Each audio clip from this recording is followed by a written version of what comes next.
Bueno, sí, amigos televidentes de Coloquio Cultural.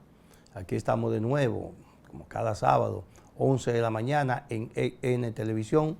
José Antonio Torres para conversar con ustedes sobre diversos temas, los últimos acontecimientos, lo que consideramos es más interés para la población, para la sociedad dominicana. Este programa usted puede sintonizarlo inmediatamente concluya en nuestro canal de YouTube, coloquiocultural.com, o en la web www.entelevisión.com. Aquí estaremos conversando con ustedes los próximos 60 minutos y luego podrá localizarnos, podrá vernos en esas dos plataformas de la internet. El programa de hoy vamos a comenzarlo, aunque ayer se conmemoró, se hicieron las celebraciones correspondientes al Día de las Mercedes, pero antes de eso, y vamos a hablar de lo que dijo el obispo Héctor Rafael Rodríguez, Monseñor Rodríguez allá de los arzobispado de Higüey. Pero antes de eso, antes de lo de Higüey, queremos mencionar, está bien, deja la imagen ahí, vamos a seguir con eso y entonces después retomamos el tema con el que íbamos a iniciar. Monseñor Héctor Rodríguez dijo cosas que es común, que es normal, que ha demostrado los cambios que se han venido produciendo en la Iglesia Católica. Recordamos que cuando la Iglesia Católica estaba en mano exclusiva, podemos decir, cuando la Iglesia Católica estaba secuestrada, prácticamente secuestrada por el cardenal Nicolás de Jesús López Rodríguez, reformista, carta cabal, defensor del gobierno de Balaguer, de todas esas atrocidades, e incluso un crítico de la oposición al régimen de Balaguer, la Iglesia Católica era otra.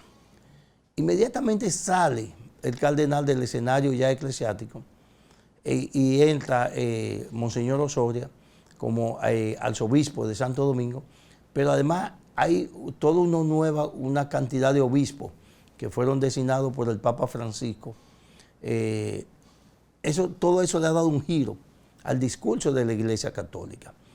Incluso la Iglesia Católica ha sido crítica, y el Papa lo ha hecho en un sinnúmero de veces, a todas las acciones indebidas cometidas por curas y apañadas por muchos obispos.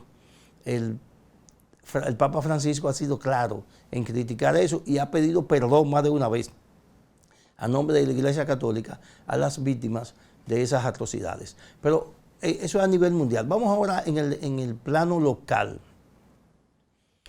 Monseñor Rodríguez, Monseñor Héctor Rafael Rodríguez, que es el obispo de la diócesis de La Vega, que es donde cada 24 de septiembre se celebra, se conmemora el Día de la Virgen de las Mercedes. Casi siempre los presidentes de la República asisten a este ceremonial religioso y el presidente Abinader estuvo en esta oportunidad acompañado incluso de la vicepresidenta, de su esposa Raquel, la vicepresidenta también se llama Raquel Peña, la vicepresidenta, Raquel Albaje, la esposa del presidente, estuvieron ahí en ese ceremonial. Y ese escenario fue aprovechado por Monseñor Rodríguez para manifestar al presidente y al Ministerio Público su solidaridad con la lucha que viene desarrollando el Ministerio Público y el presidente Abinader ha sido insistente en eso, y funcionarios que se han visto involucrados en ruidos de corrupción han sido destituidos o suspendidos. O sea que el presidente ha estado haciéndolo, hay que hacer, y luego lo remite al Ministerio Público. Entonces, Monseñor Rodríguez aprovechó ese escenario para decir al presidente que las cosas tienen que marchar por ahí. Y hay dos frases de Monseñor Rafael Rodríguez.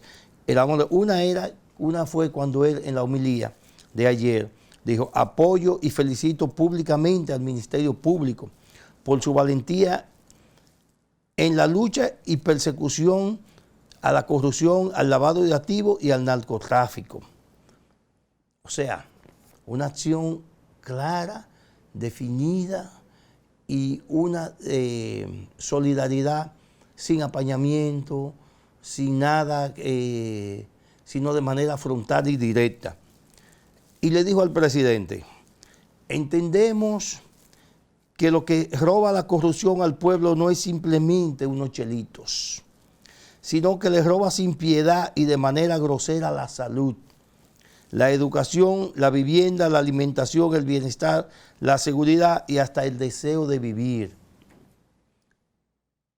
¿Cuál es la moraleja de este mensaje de Monseñor Rafael Rodríguez, Héctor? ¿Cuál es la moraleja? Señores, no es que la corrupción, no es que el narcotráfico lave 10.000 millones de pesos, como ocurrió en la operación Falcón, que ese es solamente un dato, porque hay otro dato, los bienes incautados andan por los 50.000 millones. Pero el problema que esto presenta, señores, es que el mensaje negativo se envía a la juventud. Te voy a poner un ejemplo. Hay muchachos en los barrios que han llevado una vida honesta, una vida de educación, una vida de trabajo, de sacrificio, y se hacen de una profesión.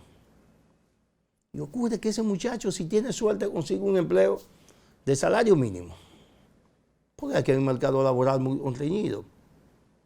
Pero ocurre que otro, un vecino o un amigo, que ni siquiera pasó nunca por la escuela, decide meterse al narcotráfico. Y ese que decide meterse al narcotráfico, en un año tiene casa, tiene carro, pero nunca ha trabajado. Entonces, ahí es cuando el Monseñor dice, le quitan el deseo de vivir a la juventud. Porque un muchacho que se pasa 10 años estudiando y después está ganando salario mínimo y se mira en el espejo de su vecino, que nunca fue a la escuela y nunca ha trabajado y que lleva una vida de opulencia. Entonces, ahí está el mensaje negativo de la sociedad. O sea, ¿qué le estamos mandando a esos muchachos? Que no estudien. Si usted estudia, usted no va a avanzar. Que usted tiene que irse a lo indebido. Esa es la moraleja del mensaje. Cuando dice, le quitan la alimentación, el bienestar, la seguridad y hasta el deseo de vivir. Fue muy elocuente el mensaje del obispo de la diócesis de Barahona. En un momento en que esta sociedad, los valores se están invirtiendo y lo que antes era malo ahora se ve como normal. Como normal. Y fíjense que las propias autoridades, señores, en algunas situaciones han sido cómplices. Porque las autoridades saben en cada barrio quién exhibe recursos, quién exhibe dinero, quién exhibe bonanza sin trabajar. Entonces, pues, esa gente tiene que investigarlo. Porque si no, vamos a tener un país de jóvenes corruptos, de jóvenes narcotraficantes, de jóvenes que abandonan las escuelas. El 30% de los jóvenes abandonaron las escuelas en los últimos 2 años. Que la pandemia tiene una parte de responsabilidad, perfecto, es verdad. Pero también esas acciones del narcotráfico, del lavado de activos, de las actividades ilícitas, tienen una parte de eso. Porque hay muchachos que abandonan la escuela porque no ven esperanza, no ven la luz que deben estar allá al final del túnel. No la ven en República Dominicana. Y otros se afanan por abandonar el país. O sea, la frustración los lleva a querer dejar su país. Y el semanario Camino, que lo edita la Conferencia del Episcopado de Santiago, en el ejemplar que va a circular mañana domingo, ellos tienen un editorial y es muy similar el concepto de Monseñor Rodríguez, muy similar, porque en ese editorial el semanario católico Camino plantea o le pide al presidente que por favor diseñe una estrategia de que los jóvenes dominicanos no se sientan avergonzados de vivir en el país, de que no quieran irse al extranjero a formar parte de esa estela de inmigrantes, porque no vean camino en República Dominicana, porque no vean una luz de esperanza. Y le pide el semanario Camino al presidente Abinader que diseñe una estrategia para evitar ese tipo de cosas. Realmente andamos mal como sociedad, andamos mal. Y las medidas que se están tomando no han servido de mucho. De mucho. El plan de seguridad ciudadana en Cristo Rey comenzó bien, pero es que tenemos la misma policía. Es que no se ha hecho nada para transformar todavía la policía. Hay una comisión que la sacó el presidente y van a durar un año haciendo un plan. Un año. Este país necesita acciones inmediatas para ver si podemos salvar una parte de esa juventud que todavía no está maleada. Y a eso que tenemos que apostar. El presidente Abinader lo sabe. Y lo saben los funcionarios de su entorno. Lo que al parecer fue que llegaron al poder sin una estrategia definida sobre problemas tan básicos como esto. Son fundamentales. Y ahora el equipo económico, el equipo del gobierno se ha enfocado en la parte económica por el asunto del presupuesto. Y plantean retomar una resolución que sube el precio de la placa, de los vehículos circulan. Eso no les representa nada al gobierno, eso va a representar unos 3.000 millones de pesos. Un gobierno que tiene unos déficits por encima de los 100.000 millones. El presupuesto del año que viene van a tener que financiarlo con bonos, porque no hay de dónde echarle manos. Y los funcionarios vienen prometiendo todos los días 5.000 millones de pesos en obra en cada pueblo, sabiendo que eso es mentira, no van a poder ejecutarlo, porque ¿de dónde van a sacar el dinero? Entonces, estamos mal, hay que encaminar este país, hay que pensar más en la gente, en esos jóvenes, en los muchachos. Esa es la advertencia hacia el semanario Camino de la Iglesia Católica, de la Conferencia Episcopal de Santiago, del Episcopado de Santiago. Y nosotros, y eso fue recalcado ayer por Monseñor Rodríguez en la actividad que hubo con motivo de la celebración de la fecha de las Mercedes. Eso es así. Y Monseñor terminó, y nosotros vamos a terminar este comentario también con eso, con agradeciéndole al Senado de la República la decisión de convertir a Loma Miranda en un parque nacional. Él terminó su homilía de ayer con eso, agradeciendo al Senado. Ojalá que no pase como el parque, como Valle Nuevo, que han desalojado a la gente y la gente vuelve y entra. Y un grupo de empresarios vuelven y lo toman esa área protegida y siembran vegetales.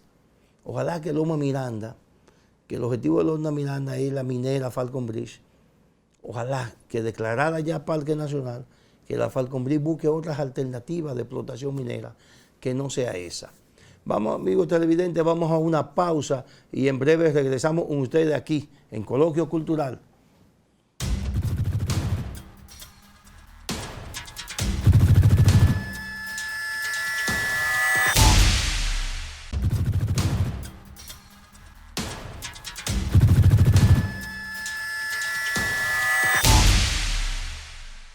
Mis amigos, ya de regreso con ustedes en la parte media del programa Coloquio Cultural aquí en Televisión.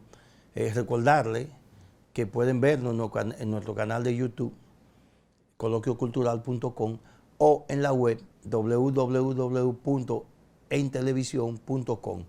Ahí usted podrá ver este programa inmediatamente concluya, dentro de aproximadamente 45 minutos.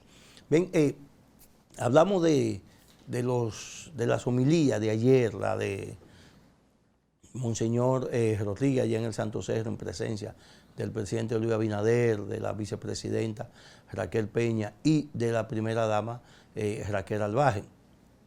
Pero ahora hay un tema interesante, vamos a hacer un breve comentario de eso. Y decimos interesante porque elimina un tabú. Miren, nosotros siempre, y algunos analistas, siempre han establecido, o habían establecido hasta ahora, que la mayoría de las agresiones a la mujer cometidas por hombres se trataba de gente sin ninguna formación académica. Decirlo más claro, solamente los hombres brutos agredían a las mujeres. Ocurre que hay un estudio ahora que demuestra todo lo contrario. Un estudio que demuestra que el 52% de las mujeres que son agredidas por su pareja o por su expareja. Ese 52% de los hombres que cometen las agresiones ha tenido alguna formación universitaria. Y eso es grave. Eso es más grave de lo que uno se imagina. Porque estamos hablando, señores, de personas que recibió algún tipo de inclusión que se le enseñó a razonar. Y si usted aprende a razonar, entonces nunca va a incurrir en esas debilidades de agresiones físicas. Entonces, el problema de la violencia intrafamiliar, de la agresión a la mujer, es más grave de lo que nosotros pensábamos. Siempre en América Latina nosotros ocupamos lugares privilegiados, ese privilegiado entre comillas, porque son de acciones negativas. Nosotros estamos entre los primeros lugares de embarazos en adolescentes. Estamos entre los primeros lugares en América Latina de feminicidios. Estamos en primer lugar, entre los primeros lugares de América Latina, de los países donde los estudiantes no aprenden, con 10 años de edad, no aprenden a leer y a escribir correctamente porque no les han enseñado o no han desarrollado la capacidad de interpretar lo leído. Entonces, ocupamos primeros lugares en varios renglones, pero de manera negativa. Y este es uno, el de los feminicidios.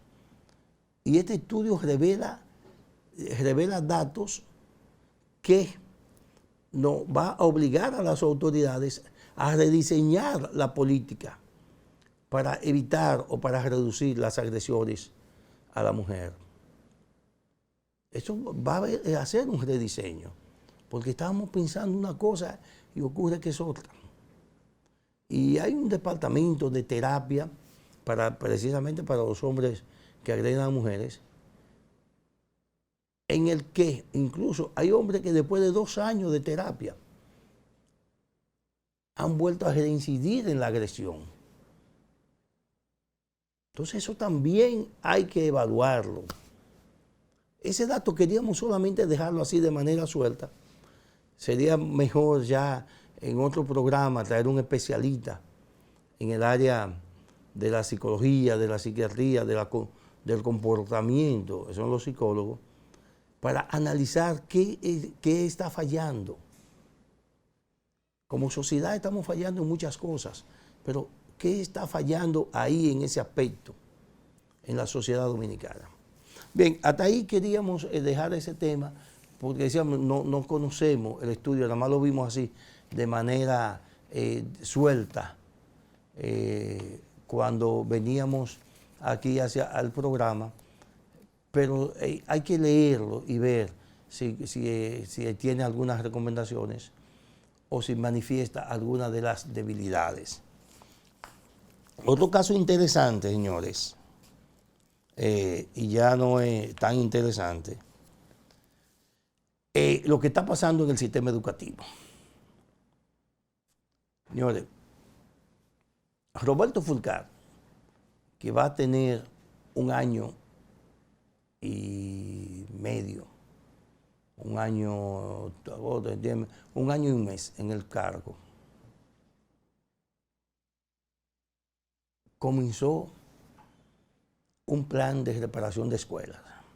Nosotros decimos, que ese plan fue mal diseñado desde el principio, porque educación se enfocó en el programa de enseñanza a distancia, o sea, a través de la web, a través de la educación por televisión y por radio. Y se olvidaron de las plantas físicas de las escuelas. Los muchachos abandonaron las escuelas, la educación presencial, o el gobierno dispuso que se terminara la educación presencial el 17 de marzo del 2020. O sea, hace más o menos un año y 6 meses, 18 meses. Esos 18 meses fue un tiempo prudente, más que suficiente para que el Ministerio de Educación lograra readecuar las escuelas. La escuela de antes de la pandemia no es la escuela de hoy. Ni puede ser, ni debe ser la escuela de hoy. Antes de la pandemia este país estuvo acostumbrado a tener escuelas sin baños, sin sanitario, sin agua. Se había acostumbrado a ese tipo de cosas. Pero después de la pandemia ya eso no es posible. La higiene es más importante ahora, garantizar la higiene, garantizar los protocolos de salud. Es más importante ahora para el sistema educativo que la infraestructura de la escuela. Pero ahora tenemos una cosa batada de la otra y tenemos un gran problema. A eso hay que agregarle que tenemos una sobrepoblación estudiantil por varias razones. Primero porque cada año vamos a tener más estudiantes en el sector público. Perfecto. Los pequeños colegios no pudieron sortear las crisis. Y esos muchachos van al sector público.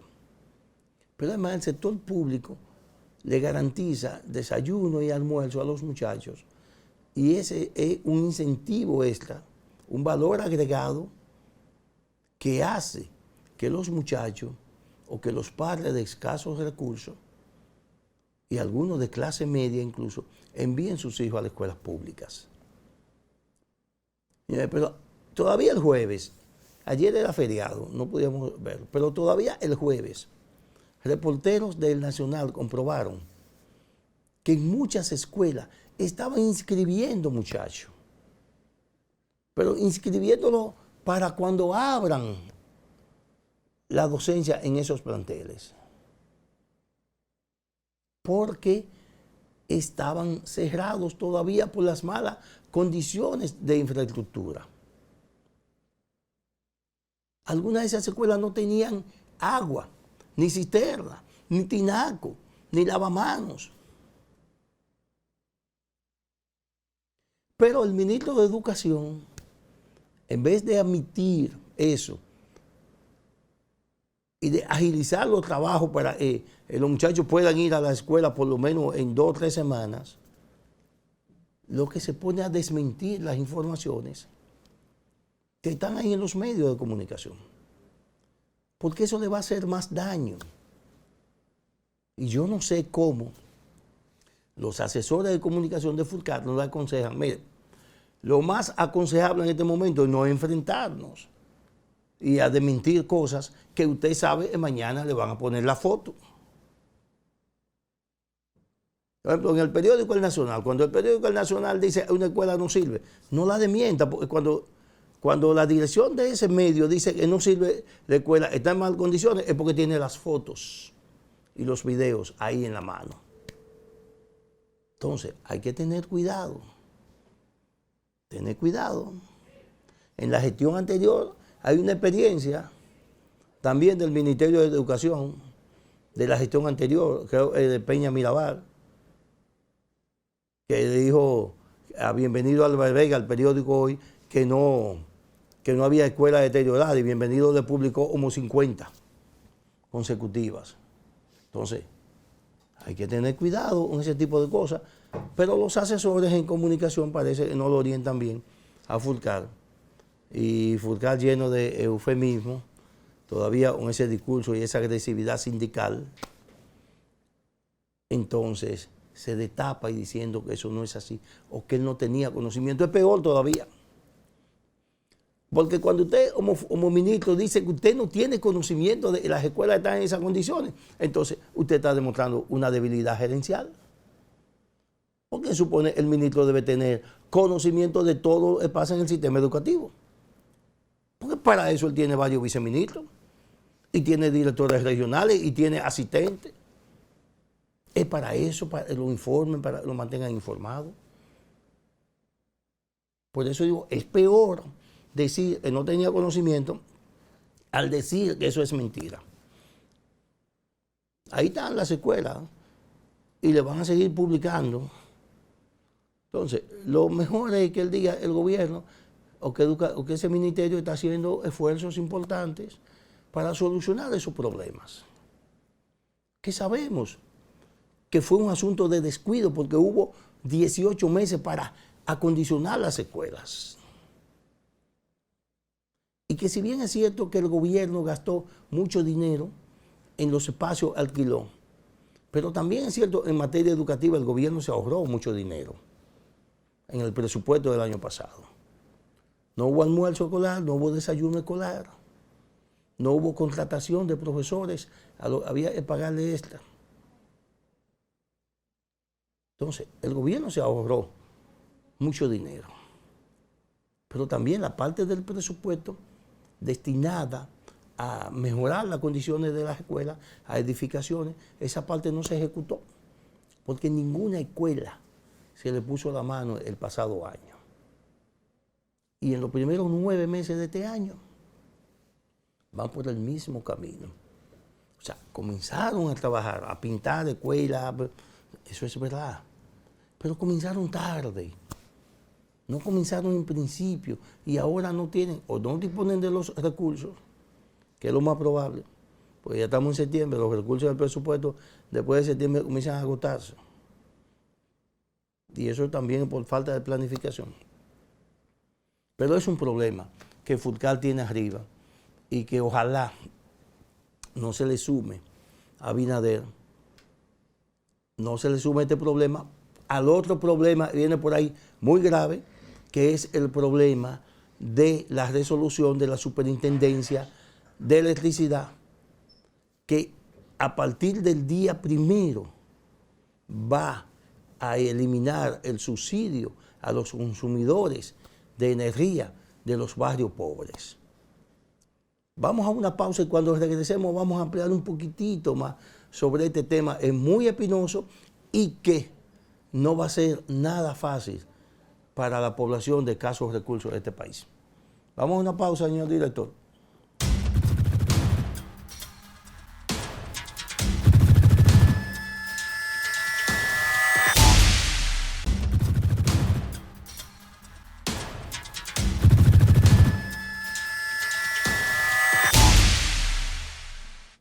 Bien, ya estamos de regreso aquí en Coloquio Cultural, cada sábado, 11 de la mañana, aquí en EN Televisión, para que hablemos de todo lo que a ustedes les interese.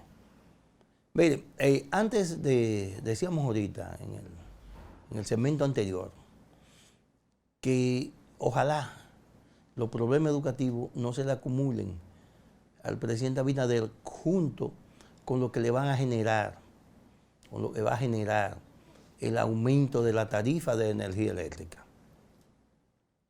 Aquí hay un problema en este momento. Punta Catalina, que es la planta carbón que más megavatios genera, creo unos 700, 750 megas, pero usa de combustible carbón mineral, o sea, carbón de mina, que lo exportan, lo importan desde Estados Unidos. ¿Qué pasó? El gobierno se descuidó en la adquisición del carbón que iba a necesitar la planta para final de año. Y ocurre que ahora, en vez de 700 megavatios, esa planta tiene 2 generadoras, solo está funcionando una. O sea, está aportando la mitad al sistema. Al aportar la mitad al sistema, eso genera apagones. Por eso hay un incremento de apagones, incluso en los sectores privilegiados. Llámese esos circuitos de 24 horas, que se denominó circuito de 24 horas porque eran los circuitos donde todo el mundo pagaba la electricidad. Entonces, es de justicia que si hay un sector en la que todo el mundo paga la electricidad, pues entonces en ese sector no debe haber apagones. Por eso se creó el sistema de circuito de 24 horas. Hay una resolución de la Superintendencia de Electricidad que establece que a partir del 1 de octubre, o sea, eso es esta semana, se va a comenzar el desmonte del subsidio a los consumidores pobres. La electricidad, el consumo de la gente en los barrios, es subsidiada por el gobierno. El gobierno destinó para subsidio creo que unos 800 millones de dólares este año, o 750, y se disparó a 900 millones. Ese subsidio es para que la gente tenga un respiro y no pague lo que realmente a cómo debe pagar el kilovatio hora. Pero ante la falta de dinero del gobierno, los estrategas económicos han decidido que lo más viable es que se le comience el desmonte al subsidio a los consumidores más pobres. ¿Cuáles son los más pobres? Bueno, aquellos que consumen hasta 200 kilovatios, que pagan 4.4 centavos dólar por kilovatio hora, y ahora van a tener que pagar 14.4 o 14.5. Eso le va a generar, señores, muchos de ustedes no tienen todavía idea de lo que puede provocar esto. Que el que paga 800 pesos de electricidad, de octubre a enero va a pagar 950 pesos. Bueno, 150 pesos más, está bien. Pero el desmonte es trimestral. Entonces, de marzo a abril, de enero a marzo viene otro aumento. De marzo a junio, otro aumento. O sea, en vez de el aumento general, cuando termine todo, la gente va a estar pagando 60% más de lo que paga por la electricidad. ¿Qué decir? Bueno, el que paga 1.000 pesos va a comenzar a pagar 1.600 pesos. O sea, 60% más de lo que pagaba.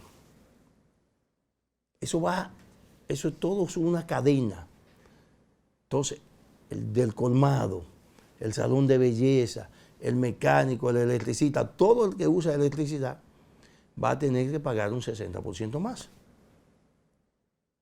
¿Y qué hace esa gente? Bueno, le carga ese incremento al usuario, al consumidor.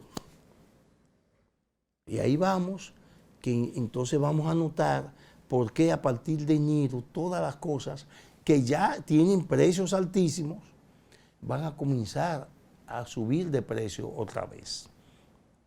¿Otra vez?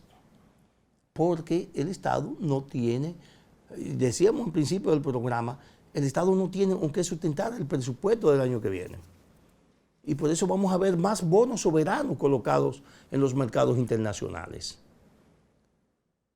Nos vamos a ver más endeudados. Señores, este país, en el último año, está tomando alrededor de 1.000 millones de dólares mensuales prestados. 1.000 millones de dólares. Un promedio entre 800 y 1.000 millones de dólares. Cada mes. Para cubrir déficit. Porque no estamos produciendo nada. aquí nunca hemos producido nada. Esto es una economía de servicio y de turismo y de remesa. Que por lo menos, creo que 6.000 millones de dólares mandaron los dominicanos, la diáspora, tenemos en Europa y en Estados Unidos. Mandó este año, había mandado en el primer semestre de este año 6.000 millones de dólares en remesa.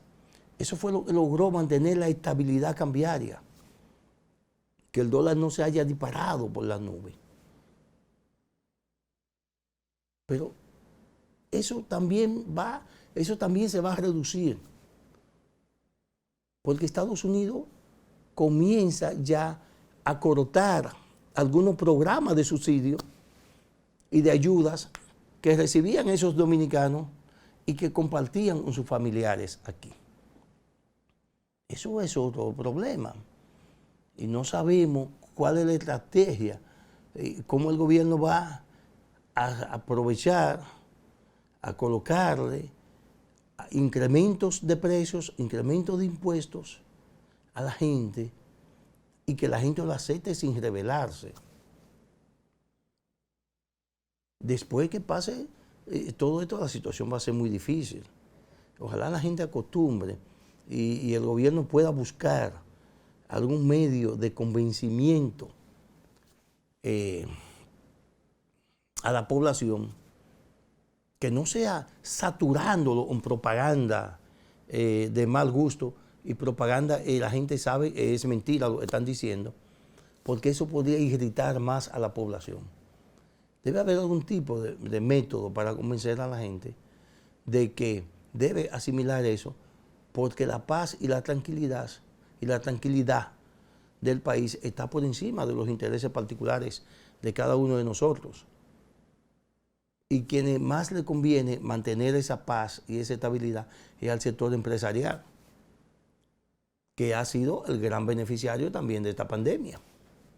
Entonces esta pandemia, como siempre pasa, igual que los fenómenos naturales nada más afectan a los pobres.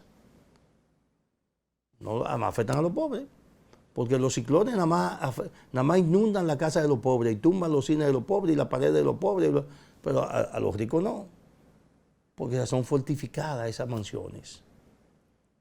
Y así mismo pasa con las pandemias. Afectan más a los pobres que a los ricos. Por eso los ricos debieran poner un poquito más de empeño en esta situación de crisis, para que las cosas se logren sin tener que afectar la estabilidad ni la paz social. Porque a nadie nos conviene en este país que haya una situación de efervescencia callejera. Ahora, el gobierno también tiene que tener, mirar bien la cosa, porque tú no puedes cargarle todo a los pobres. Entonces hay que ver también de que, y a la clase media tampoco, de que vamos a dividir la carga, como dicen allá en Agua, para que entre todos podamos llevar el peso de la crisis sin que nos afecte directamente a un grupo más que otro. Entonces, eso pudiera lograr que el presidente mantenga el nivel de popularidad que tiene en este momento. Si no, de lo contrario, va a comenzar una tendencia a la baja a partir de enero. Y eso también es normal. Después de los segundos años, los gobiernos tienden a comenzar una tendencia hacia abajo en América Latina. Porque la gente espera soluciones de problemas y de promesas de campaña que no se van a concretizar ni en 2 años y a veces ni nunca. Entonces, cuando pasan 2 años, la gente comienza a ver de que lo que se prometió aquí no se hizo, lo que se prometió allí no se hizo, porque se le olvidó, fueron promesas de campaña. Hay cosas que sí se pueden ejecutar, pero hay otras que no. Hay otras porque no son viables ni desde el punto de vista económico y a veces ni desde el punto de vista técnico. Es como la promesa aquella del político, al pueblo, y dice, vamos a hacer un puente. Y él dice, pero ¿para qué tenemos un puente si no tenemos río? Bueno, pues vamos a hacer el río también. Entonces, ese tipo de cosas ocurre mucho en los procesos de campaña y en la política. Y por eso es que los gobiernos, después que asumen, entonces tienen que ir pensando en cómo mantener, sostener, que es la mayor responsabilidad ahora del presidente Abinader, mantener y sostener la estabilidad social de este país, la paz social. Más cuando el presidente tiene unos planes para enfrentar la delincuencia, eso es importante. Y el presidente Abinader, en la cumbre, en la 76 Asamblea de la ONU, el presidente tocó esos puntos, tocó varios puntos de eso. Tocó el problema de Haití, pero tocó un discurso ya desgastado, porque el mismo discurso había enfrentado Leonel, que había planteado Leonel, lo mismo había planteado Danilo, y el propio Abinader había planteado la solución del problema de Haití no está en República Dominicana. O sea, ya esa parte de la repetitiva. La otra parte interesante sí es cuando el presidente dice, oye, pero los recursos que se destinaron para dinamizar las economías en los países ricos se quedaron con los recursos y lo usaron ellos y no llegó a los países pobres. Parece que todas esas promesas y esas erogaciones que hicieron organismos internacionales como el Fondo Monetario, como el Banco Interamericano de Desarrollo y el Banco Mundial, entonces los países ricos lo asumieron. Yo no estoy diciendo que se lo cogieron, pero sí lo asumieron como inversiones internas. No lo distribuyeron entre los países pobres, que son los que más necesitan en este momento inyección de capital para poder sacar la economía del lugar donde se encuentra. Nosotros aquí perdimos 200.000 empleos durante el año pasado por la causa de la pandemia. Y si no se enseña una política de creación de empleo, pues si cada año se le suman 300.000 jóvenes que pasan de la edad de adulto, que pasan de adolescentes a adultos y que ya entran en el renglón de productividad, que pueden ser ya agentes productivos. Entonces, si tenemos 200.000 perdidos y se nos agregan 300.000 jóvenes, este año van a pasar de la adolescencia a la edad productiva, entonces estamos hablando de 500.000 de gente en la calle sin empleo. Entonces, hay que diseñar alguna estrategia. El presidente sabe eso y hizo la denuncia en la ONU, que era un buen escenario, aprovechó ese buen escenario para eso, porque eso va a llevar, y creo, el presidente se reunió con otros homólogos de la región, y me imagino que esa reunión él la celebró antes de su discurso ante la ONU, fue el pasado miércoles, y estoy seguro que los temas que trató con esos mandatarios de la región fue precisamente eso. Y ojalá podamos, como país, diseñar un plan de presión conjunto con otras naciones de la región. Ojalá podamos hacerlo así, porque a Solo lo mataron antes de llegar a la esquina, pero si nosotros como país asumimos un rol junto con otras naciones de la región de presión a los países ricos, a los organismos internacionales crediticios, para que o nos bajen los intereses o nos inyecten capitales que nos permita desarrollar programas de desarrollo y de programas de creación de empleo, que va a ser el mayor problema que tendrá este país el año próximo. Amigos televidentes, no hay tiempo para más. Llegamos al final ya de Coloquio Cultural en nuestra edición de hoy. Será el próximo sábado, 11 de la mañana, cuando estemos de nuevo con ustedes aquí en EN Televisión. Será pues hasta la próxima semana y buen provecho.